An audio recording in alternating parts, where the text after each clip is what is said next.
Hello everyone, কেমন আছো তোমরা সবাই? আশা করছি ভীষণ ভালো আছো। অ্যাডিস কেক সেন্টারে তোমাদের সবাইকে স্বাগত জানাই।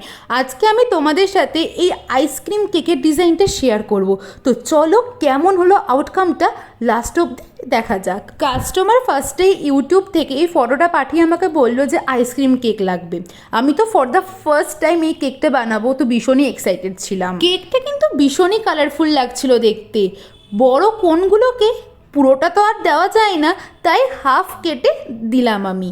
7টাতে 7 রকমের কালার, আর ওপর দিয়ে দিলাম কিছু স্প্রিঙ্কেল। ভীষণই সুন্দর লাগছিল কেকটা দেখতে। তবে এখানে অনেকেই কমেন্ট করতে পারো যে আমি কোনগুলো পুরো কেন দিলাম না। পুরো একটা কোনকে কেকের ভেতরে সেট করা কিন্তু ভীষণই ডিফিকাল্ট, তাই হাফ কেটেই কিন্তু এই কেকগুলোতে সেট করে। কেকটার ফুল আউটকাম তোমাদের কেমন লাগলো অবশ্যই জানিও। আর হ্যাঁ, আমার চ্যানেলটা কিন্তু সাবস্ক্রাইব করতে ভুলো না। দেখা হচ্ছে নিত্য নতুন কেকের ডিজাইনে। টাটা।